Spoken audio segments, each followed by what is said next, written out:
picks. Patrick Mahomes is favored to win the Super Bowl.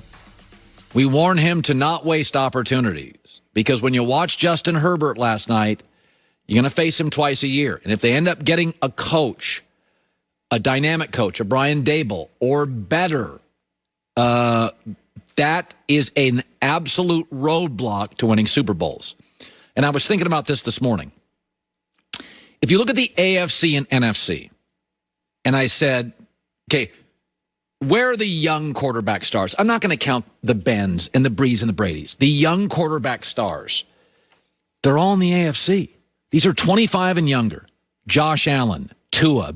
Say what you want about Baker. He's productive when he has a good offensive line. Lamar, Burrow, Deshaun, Patrick Mahomes, Herbert. And I'm going to put Trevor Lawrence on.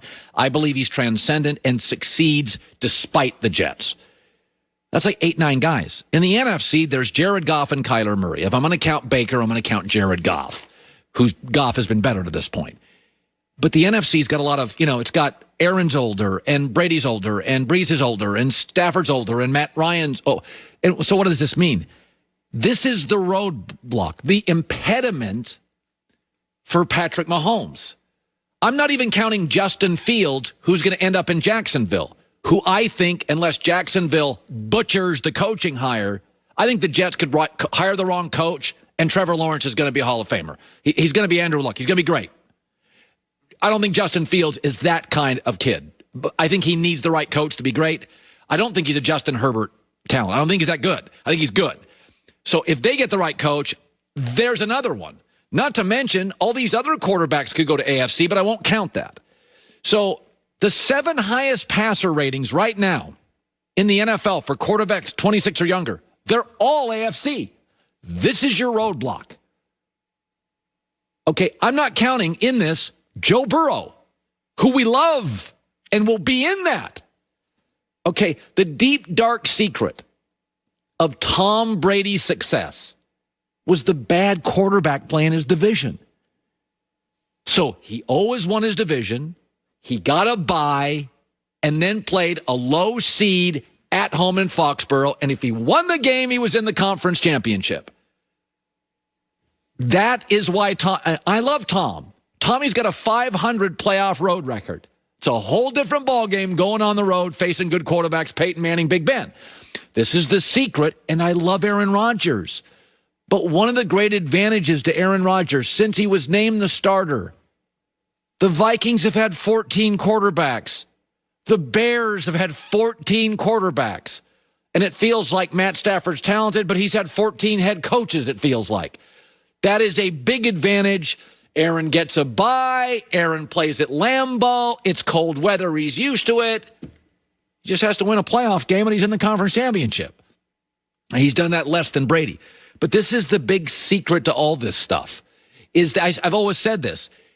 Part of Nick Saban's success is most of his time, LSU can't get the coach right. Tennessee can't get the coach right. Auburn can't get the coach right. Florida finally has the coach right, because Urban Meyer left and they ran through guys. When Pete Carroll was crushing it at USC, only Cal had the right coach. Washington had the wrong guy. UCLA was a mess. Stanford had a bad coach. The minute Oregon got Chip Kelly and Harbaugh went to Stanford, Pete Carroll started losing. You need breaks for this. I've said before, one of the great breaks of Michael Jordan is in hockey. Chicago is in the West. But in the NBA, Chicago's in the East. He didn't have to go through Magic in his prime for years. He didn't have to. He didn't have to go through a lot of when he was going against the Pistons in their prime, he couldn't beat them. Going against the Celtics in their prime, he couldn't beat them. They got old. So sometimes, and I'm not saying Michael wouldn't have been the best player of all time. I'm saying there are geographical advantages. There are divisional advantages. Mahomes, Herbert's a baby and may not have the right coach now. But if you start looking at over the next 10 years, Mahomes is going to face significantly better quarterbacks than a guy like Aaron Rodgers or a young guy like Jared Goff is going to face, because Brady's going to be around for a couple of years. Now Brees is gone, but Matt Ryan, Stafford, there's a lot. NFC's got a lot of quarterbacks that are good, not great, and they're expensive, and teams are tied to them. So it is amazing. The 7 highest passer ratings in the NFL right now, 26 or younger, all AFC.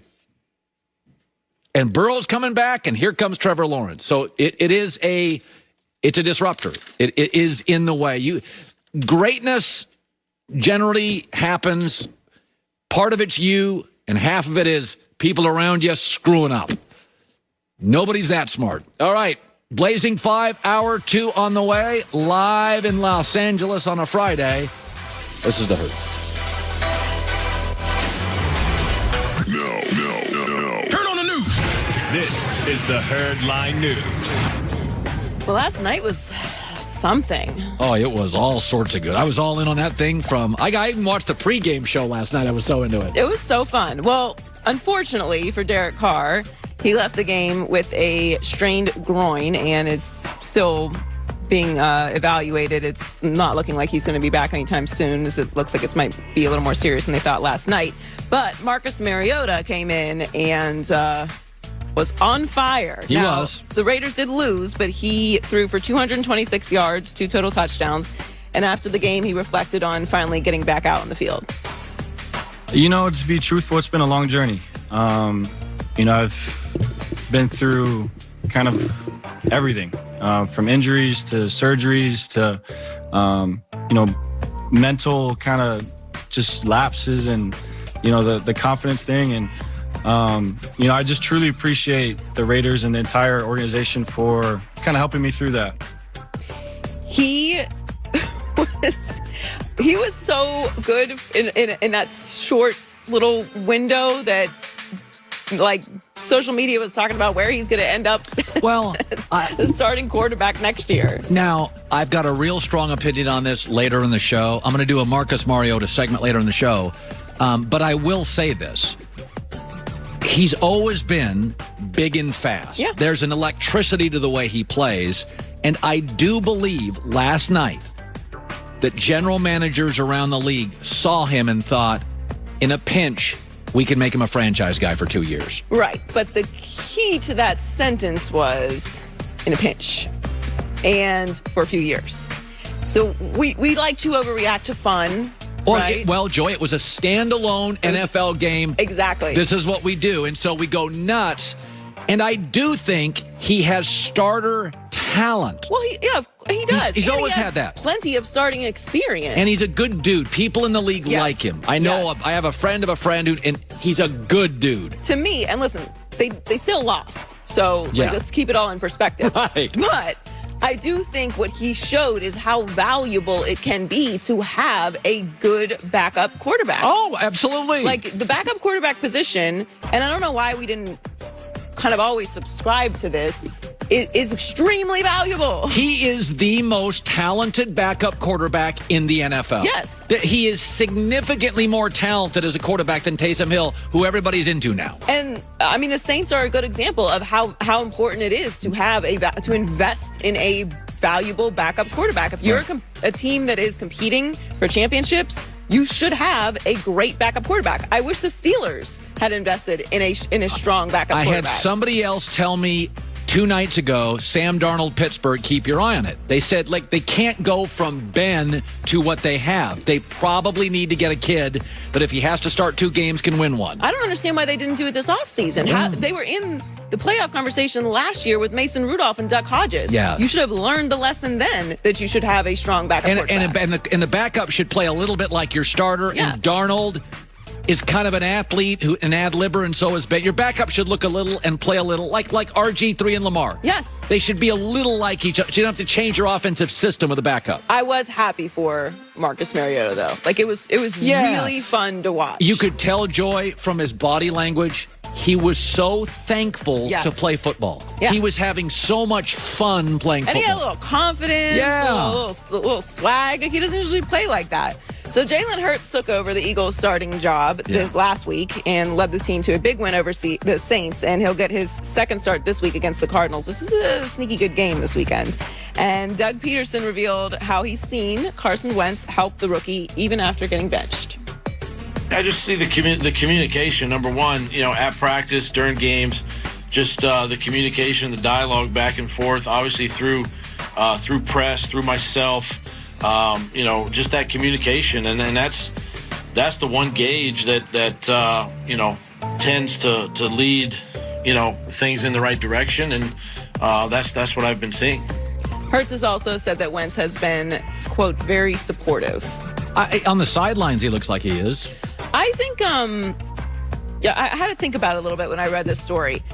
What kind of person wouldn't be supportive? Now, I understand privately you might feel some type of way. Oh, there's a lot of guys are different. You women are more supportive. Women support women. Guys don't support guys.